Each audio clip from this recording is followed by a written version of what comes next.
It's some minutes after 7 here on the AM show. Time for my banner, and my guest is Dr. Victor Bampo. He's Deputy Minister of Health. We're going to be talking about meningitis. We're getting scary statistics, and I'm wondering what's even the cause of meningitis. There's also yellow fever somewhere up north. But he's been going around. He will tell us about where he's been visiting. So all the related questions you have on health, please pass them on to me on 0560 800,000. Good morning to you. Thank you for coming. Thank you for inviting me. So first of all, let me ask where you've been. Is it because of the meningitis and the yellow fever that's been sending you around? Okay, so thanks for having me once again. Last week, the Director General of the Ghana Health Service, the Director of Public Health, and I were in the 3 northern regions and Brong Ahafo region. We're there for 3 reasons. Number one, it's early in the year, so we went to apprise ourselves of what they are doing in terms of health projects. The second was to inspect projects, the upcoming new infrastructure that under the vision of His Excellency, the President, the Changing Lives and Transforming Ghana agenda. Lots of projects are coming up, so we went to have a look to see how they are coming up. And then finally, we went to have a look and to do some kind of monitoring on the meningitis outbreak. But let me say quickly, and then the yellow fever, but let me say quickly that, there's nothing to worry about. It's something that is well in hand, so I think there's no need for fear and panic at this stage, but as the program goes on, I'll explain why I say that. Okay, because in the Brong Ahafo region, I think that's one center that we probably have to worry about, because you hear in Wenchi, in Techiman, they are recording deaths. Yes. So, because you're also a doctor, can we talk about meningitis in general, what causes it, and then we'll come to the regions and what's happening? Okay, so let's take 2 steps back. The word meningitis comes out of another word, meninges, and the meninges are the covering of the brain. Now, meningitis is when there is some inflammation of these meninges, and it normally comes about when some organism, like a bacterium or a virus, gets into the meninges and then gets into the spinal fluid and grows and grows, and that place becomes inflamed. Okay. Now, for as long as I can remember, every year around this time, there's what they call CSM. I don't know whether you've heard of cerebrospinal meningitis. That is caused by, and I don't want to get too technical, but it's caused by another organism called Neisseria meningitidis. And it is because of the climatic conditions around the northern parts of the country around this time. Very dry, very cold in the evenings. People sleep, close their windows, and the dry conditions cause the organism to spread from person to person. And the fact that they sleep together, lock the windows. In 2012, there was a huge vaccination campaign. It means that the occurrence of this CSM has been reduced significantly. But think, if you will, of 2 protagonists in a ring. And one is what is happening now, the pneumococcal meningitis, and the other one is CSM. Because we've beat down CSM so much, it has given the opportunity for the other one to start to show its head up. So that is why that is happening, because CSM is not such a big issue now, and now the pneumococcal is coming up. It is less virulent than the CSM. It is more virulent than the CSM, so it is more deadly, but it spreads less. Okay. Currently, it's in 5 districts in Brong Ahafo, and also 1 district in the northern region. So this is Wenchi, Kintampo, Techiman, Sunyani district or metropolitan, and it started in 10 district, and then it's also in Bole, in the northern region. Why Brong Ahafo? We're not sure. We're still looking at things. We're still looking to see why that is so. But whatever it is, the districts that are affected, the region, they've done fantastic work to make sure that it doesn't spread any further. So when we were there last week, there had been about 55 cases. It's gone up since then. And there had been 19 deaths. I think that has also gone up by 2. But it is something that is being handled very, very, very, very, we're taking it very seriously to make sure that it does not spread. So but are we in total control since we're still absolutely. recording some deaths? Absolutely. We're in total control. The thing is that you need to do certain things when something like this happens. You need to educate the people. I was so impressed with the district director of health services in Bole, for example. They're on their radios. You know, there are radios everywhere. So they're on their radios. They're beating the gong-gongs. They're using all the media that they can to get to people, to educate them, so that when you... The trick about it is that when you have the disease, you have to report early to hospital and make sure that you get prompt treatment, because there is treatment and it's very effective. So can we talk about the signs? Okay. So what normally would happen is that you would, if someone has a meningitis, they would have a headache. Then they would have some neck stiffness. They would have what they call photophobia, so they would have sensitivity to light. Then they would become more and more increasingly drowsy, and then there would be a stage of stupor and confusion, and they might then slip into unconsciousness. Okay. It normally occurs in young children. It occurs in those over 65, but we're seeing cases in the north of people who are in their prime, 21 years old, 24 years old, in some of the areas. Why are they not typically prone to getting it? Because it happens in people whose immunity is not as strong. So you find that when you're young, the immunity levels are now being built up. And then when you're over 65, then the immunity starts to wane. Let me also say that the organism that causes it, which is the pneumococcal, it's called strep pneumonia. It's an organism that you find in many people's throats and in their nose, if you were to do a swab. Naturally? Naturally. Oh. And most of the time, it doesn't cause any problems until, you know, something happens. For example, there's a break in the lining of the throat and that kind of thing, or the conditions are such that it then spreads into the cerebrospinal fluid, and then it causes a problem. Let me also mention that there is a vaccine that is given as part of our routine vaccines for children. For children, yes. Yes. It's called PV, vaccine, which also offers some protection against this.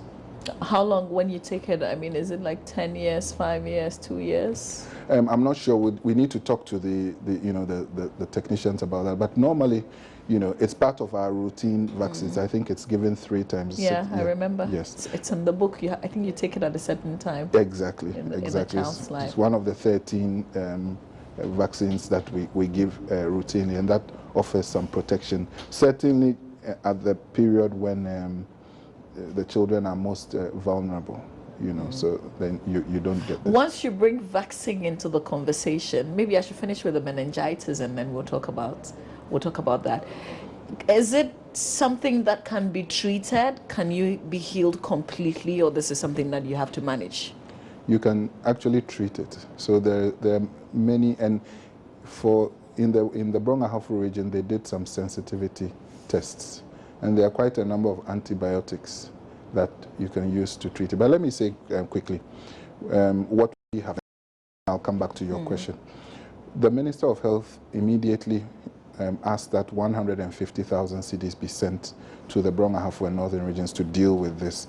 The district assemblies affected, the district health and the regional health, they've been doing a lot already. So this is just additional.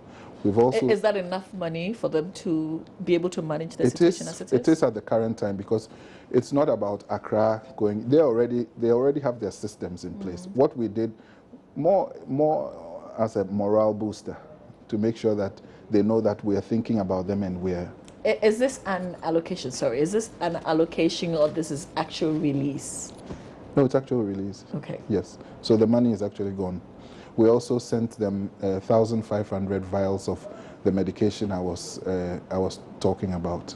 And then we also asked the National Health Insurance Authority to see about prioritizing payments to the facilities that have patients who have the meningitis so that they are not distressed.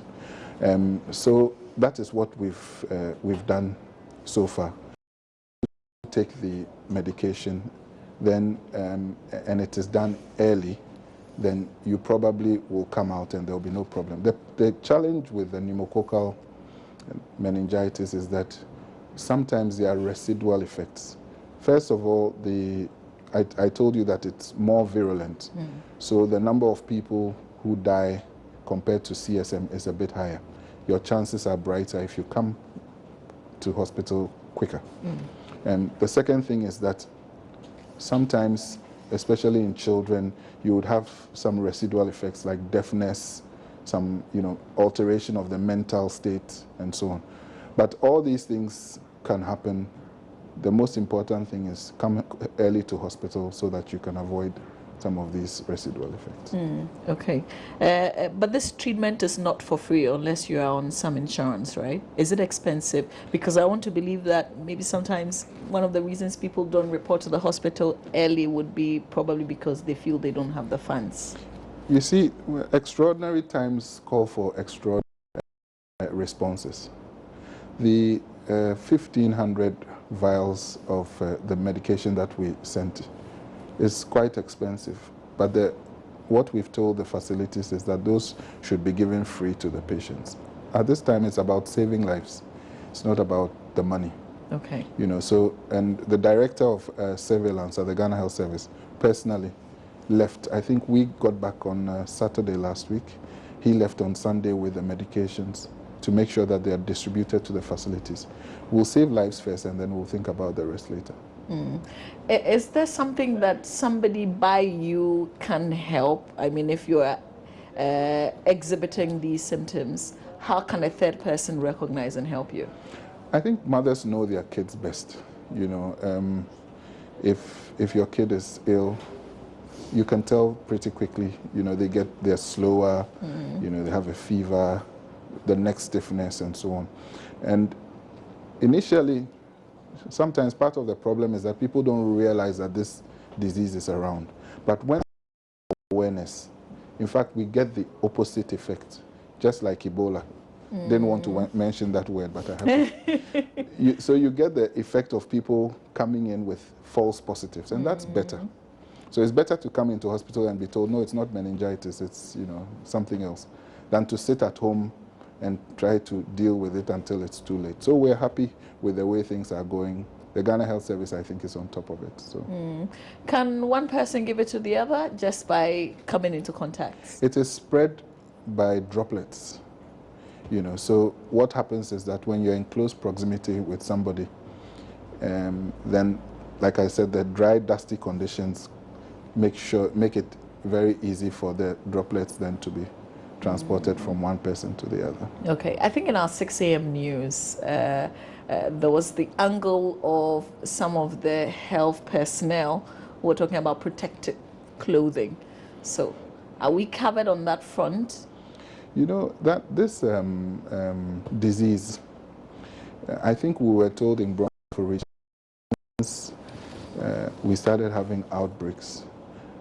I think there's not been any recorded case of a health personnel taking care of patients actually contracting it on the ward. So they do, I'm sure you saw, Joy posted some pictures when we went into the wards and so on, where if wearing nose masks and so on.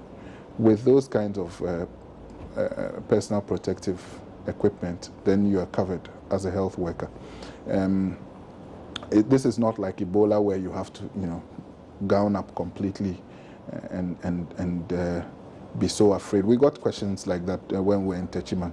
But the evidence shows that it's not something that health workers must be afraid of. But we constantly monitor. And I remember I told you that this pneumococcal is actually it spreads less than even the CSM. You know, so there's nothing. Even though it's more dangerous. Yes. You know, so it spreads less. It's like it gives you and then takes away from you. Okay, I'm getting questions, some nursing questions. I'm not sure if you're ready to answer those, but related. Can I prevent getting this disease? Yes, I'll try my best to answer. I think you can.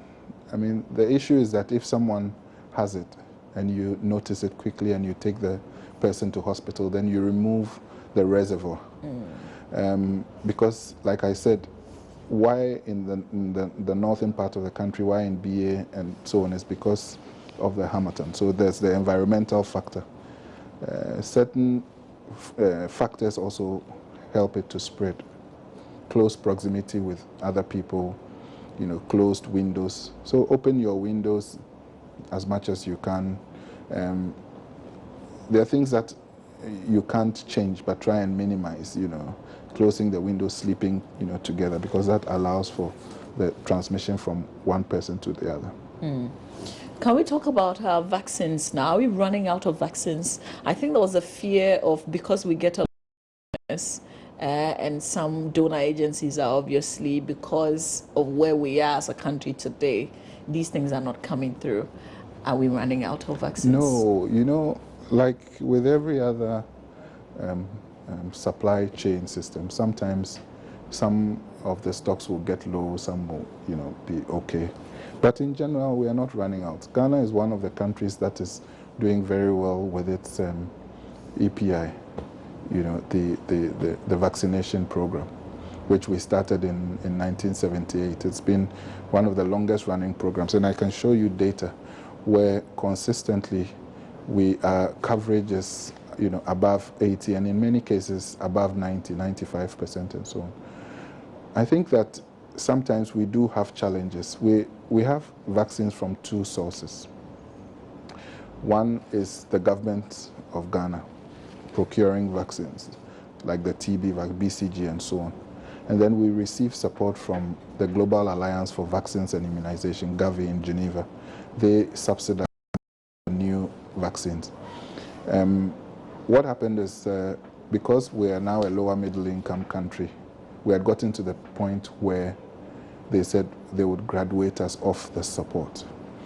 And we had some discussions with them, saying that because we have such a big program, maybe they should stagger removing that support. And they were in full agreement of that. So just, I think it was the end of last year, we sent some payments to them to bring this year and, yes, this year's stock of vaccines. So as we speak now, we don't have any challenge with vaccines at all. Let's talk about yellow fever. Was I a bit surprised that we're recording deaths today? Should we be worried? No, we shouldn't be. We shouldn't be, because the yellow fever occurred many months ago. We only got to hear about it, or it came into the media a number of months after it occurred. Any deaths today? No. So it was in West Gonja in the northern region. There were 12 cases and there were 3 deaths. It was in a community, or in communities close to the game reserve. You know, this is spread by a mosquito. It's called the Aedes mosquito. There again, there had been some massive vaccination in the 3 northern regions. And that area where it's coming from was missed out. And it also has some kind of migrant population, so they were not stationary or stable. Why did we miss out that area? Because it had some people who were not stable, you know, who were not stable there, you know, moving a little bit up and down. So it popped up sometime in October, and after the deaths and after it was recognized, it was dealt with. It only came up in the media in December and January because we had confirmed it in some of our labs, but then the World Health Organization needs you to send some to another reference lab out of the country. And we sent ours to Dakar, And actually, when Dakar came back, they said it was indeterminate for yellow fever. What does it mean? It means that they're not sure that what they saw was actually yellow fever. But it doesn't matter. We had dealt with it like it was yellow fever because, and we've... But shouldn't we be trying to see if it's something else that we probably don't know how to solve? No, because it exhibited the symptoms and signs of yellow fever. Our lab said it was yellow fever. Maybe what we should do is to send some fresh samples. We took samples from here. Anything could have happened between now. Yes, yes. But we've dealt with it. It's well in hand. There's a vaccination going on to what we call a mop-up to make sure that we cover everywhere. The challenge... Is it the same as a reactive vaccination?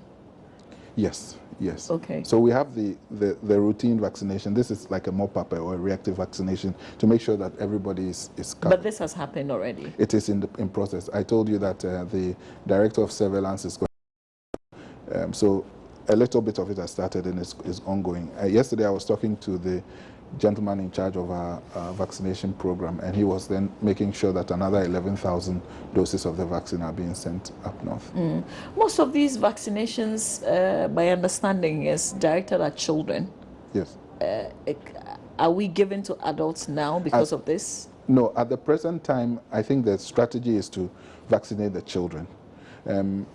Vaccination of part of the population gives what they call herd immunity, because if you vaccinate a certain number of people, then there's not enough of the disease in the population, or even if it comes, there's so many people who are protected that it can't jump from one person to the other. So for example, if I have the disease and you don't have it and the next person doesn't have it, then getting to the fourth person will be difficult because you don't offer the conduit or the channel through which, So what happened to the adults who have it? No, or who have had it? Yes, like I said, there were only, 12 is not only, but there were 12 people and 3 of them died. When you it's not also as deadly as you can die from it, but it's not like the meningitis we're talking about. So, they pull through and they're fine. How much is it costing us to deal with meningitis, yellow fever now? I think it's too early to start putting a cost element to it, but it's part of our planning. When the Ebola came, we put in place what we call an emergency operations system, which has an incident commander, which has processes to make sure that these epidemics or outbreaks are dealt with quickly. So we factor that into how we do our things. And as a Ministry of Health, this is one of our primary roles. And through the Ghana Health Service, we're supposed to ensure the health of Ghanaians. So it's factored into our budgeting. I wasn't going to go there, but I should show you the messages that I have. So many of them, different issues to the nurses. So, to be fair, maybe let me just ask, is there any updates on the nurses' situation? Because you were absorbing quite a number of them. Yeah. Okay. And I wasn't, we didn't agree to talk on exactly. that, but it's fine. I can just give an answer. The unfortunate situation that happened recently where some of the nurses were arrested and so on. They were part of a big cohort of nurses. Now, when nurses come out of nursing school, they have to be posted. When they are posted, before they are posted, they have to have what they call financial clearance, which means that the Ministry of Finance has to agree that these people will be put on government payroll. Because government was trying to solve one problem, another problem popped up. And I need to be very careful with my words, because once I said this and I was misquoted, not on this station, so let me be clear. But past instances of collusion. So you put somebody on the payroll and they say, well, I've worked for the past 36 months. And so they are paid for that. And that wasn't, sometimes it was found that that was not true. That is why there's this rigorous process was put in place to ensure that anybody who on the roster actually has to be, it deserves to be there, and so that government will pay them.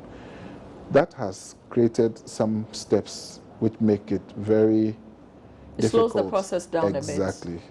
You know, and we are now trying to recalibrate to make sure that the slow process, you know, does not affect the way because we need the nurses, we need all the health workers. So this last batch, there were a group of nurses that were being given clearance. Now, part of the process is that their professional bodies, the Nurses and Midwifery Council and so on, have to certify. So when they did all that, we took the list to Ministry of Finance, and it came back in batches. So they were the last batch to be cleared. I think there's this unfortunate impression that, you know, after they then did what they did, the clearance came quickly, but it was already in process. It was on my colleague, Deputy Minister of Finance's desk. We had discussions. I knew that it was going to come out in a couple of days.